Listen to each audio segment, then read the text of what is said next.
का साथ सबका विकास हरियाणा एक हरियाणवी एक मैं इन पे भी आऊंगा, लेकिन मैं ये कहना चाहूंगा कि अगर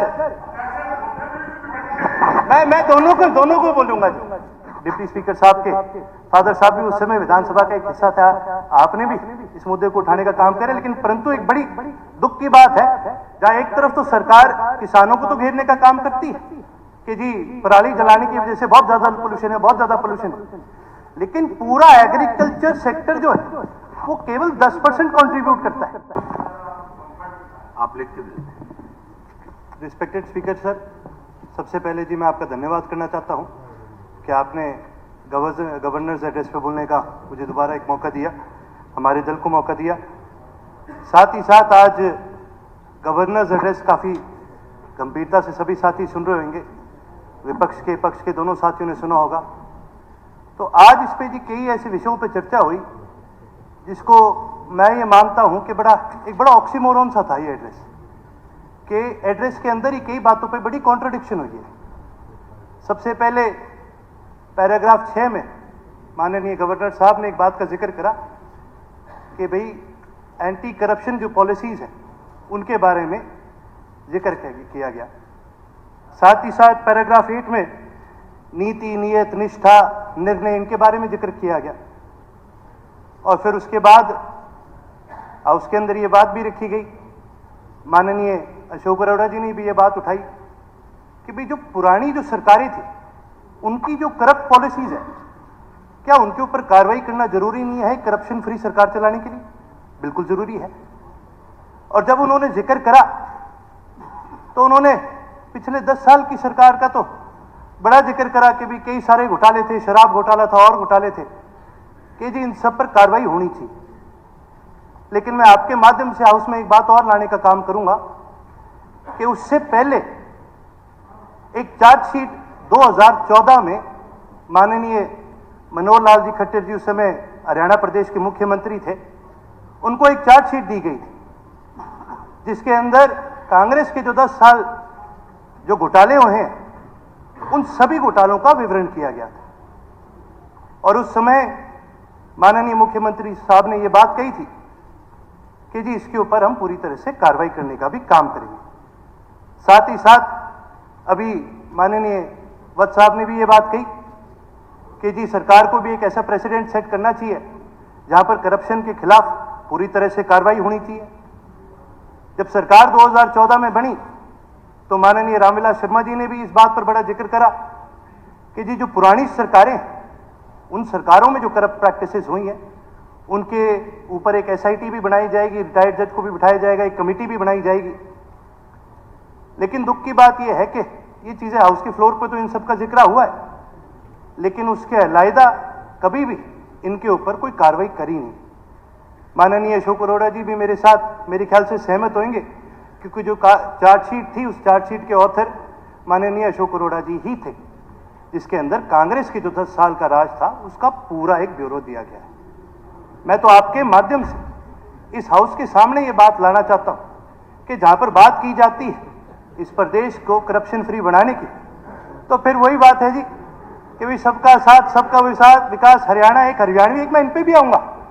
लेकिन मैं ये कहना चाहूंगा कि अगर मैं दोनों को बोलूंगा जी, मैं दोनों को बोलूंगा कि भाई जहां करप्शन के चार्जेस है तो फिर सिर्फ कल वाले करप्शन के चार्जेस जरूरी नहीं है ना, पिछले 20 साल में सभी के ऊपर कार्रवाई करनी चाहिए। और ये रिकॉर्ड की बात है सर स्पीकर महोदय, मैं आपसे एक चीज जरूर कहूंगा, क्योंकि कल हमारी ओरिएंटेशन थी सभी साथियों की, तो ये बात कही गई थी कि कोई टोका टाकी ना हो। मैं आपके माध्यम से सभी विधायकों को यह कहना चाहूंगा जी, किसी भी विधायक ने कभी भी बोला हमारी पार्टी आपको नहीं टोकेगी, आप हमें भी टोकने का काम ना करें। कल भी उससे पहले भी लगातार जहां पर बात करी गई करप्शन के ऊपर, जब लगातार बात करी ऑन रिकॉर्ड पर जाने की, तो ये सीएजी की रिपोर्ट के अंदर भी है कि भाई उस समय स्काईलाइट हॉस्पिटैलिटी नामक एक कंपनी को जमीन अलॉट करी गई थी, और ऐसी जमीन अलॉट करी गई थी जिस जमीन तक राह भी नहीं था, रास्ता भी नहीं बना था, और रातों रात रास्ता बनाया गया। और जब वो रास्ता बनाया गया उसकी वजह से पहले तो जमीन अलॉट करी, सस्ते में अलॉट होगी, रास्ता बनाने के बाद दाम बढ़ गए, हरियाणा सरकार को 44 करोड़ का सिर्फ उस एक अलॉटमेंट में नुकसान हुआ था और सीएजी की रिपोर्ट के मुताबिक सीएजी ने यह भी रिकमेंडेशन दी थी कि जी इसके ऊपर कार्रवाई करनी चाहिए और वो पैसे वापस सरकार के प्रति आने चाहिए। हमने ये मुद्दा विधानसभा में लगातार उठाने का काम करा है और माननीय डिप्टी स्पीकर साहब के फादर साहब भी उस समय विधानसभा का एक हिस्सा था, आपने भी इस मुद्दे को उठाने का काम करे, लेकिन परंतु एक बड़ी दुख की बात है कि उस समय में विधानसभा का एक ऐसा माहौल बन चुका था कि आम मुद्दों को उठाया नहीं जाता था, उनको दबाने का पूरा प्रयास करा जाता था। हम तो जी नए विधायक, हम तो आपसे एक ही उम्मीद करते हैं, क्योंकि लगातार जब से ये सरकार बनी है, नई सरकार बनी है, नए विधायक आए, सबको एक बात बताई जाती है कि जी सबको बराबरी का मौका भी दिया जाएगा, सबकी बात भी सुनी जाएगी, सबकी बात रखी भी जाएगी और उसको आगे बढ़ाने का काम भी करेंगे। तो माननीय उपाध्यक्ष महोदय जी के माध्यम से मैं सरकार को जरूर कहना चाहूंगा, पिछले 10 साल का ब्यौरा तो अशोक अरोड़ा जी ने दे दिया, उससे भी पहले के जो 10 साल है उसका भी ब्यौरा उन्होंने दे रखा है, उसके ऊपर भी पूरी तरह से कार्रवाई करे जाए। माननीय उपाध्यक्ष जी, मैं एक छोटी सी बात और कहना चाहूंगा जी, क्योंकि मेरे क्षेत्र की एक बड़ी अहम बात है। हमारे क्षेत्र में जी पीने के पानी की बहुत कमी है और 38 से ज्यादा ऐसे गांव हैं जहां पर पीने का पानी नहीं है, ट्यूबवेल के माध्यम से वहां पीने का पानी पहुंचाया जा रहा है और वो ट्यूबवेल का जो पानी है वो पानी काफी खराब हो चुका है, वो पानी लगभग जहरीला हो चुका है, इसकी वजह से कैंसर के भी काफी केसेस बढ़ चुके हैं। इसका सबसे बड़ा कारण है पोल्यूशन, जहां एक तरफ तो सरकार किसानों को तो घेरने का काम करती है कि जी पराली जलाने की वजह से बहुत ज्यादा पोल्यूशन है, बहुत ज्यादा पोल्यूशन है, लेकिन पूरा एग्रीकल्चर सेक्टर जो है वो केवल 10% कंट्रीब्यूट करता है, इंडस्ट्रियल सेक्टर 50% से ज्यादा कंट्रीब्यूट करता है। समय काफी हो तो गया। बस दो लाइन में मैं अपनी बात पूरी करना चाहूंगा जी। इंडस्ट्रियल सेक्टर 50% से ज्यादा कंट्रीब्यूट करता है।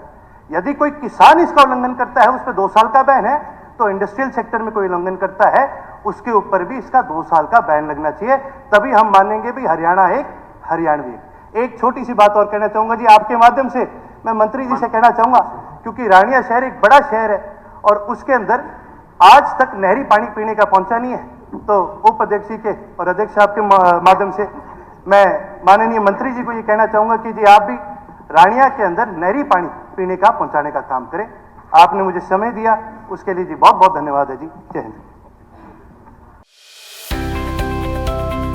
अब किसी भी प्रकार के दर्द से क्यों होना परेशान, जब ऑर्थो चार्ज कैप्सूल हो आपके पास। सभी प्रकार के दर्द में आयुर्वेदिक पद्धति पर आधारित रामबाण इलाज। कबीर औषधालय का ऑर्थो चार्ज ऑयल कैप्सूल और सिरप आपको देता है तुरंत आराम। अनेक प्रकार के दर्द जैसे sciatica, spondylitis, rheumatic pain, arthritis, lumbar pain, सभी दर्द को दूर करने का रामबाण इलाज 100% आयुर्वेदिक जड़ी बूटियों से बनाया गया ऑर्थो चार्ज कैप्सूल और ऑयल एक बार प्रयोग में अवश्य लाएं। अधिक जानकारी के लिए संपर्क करें 8920528555 और 7206424061।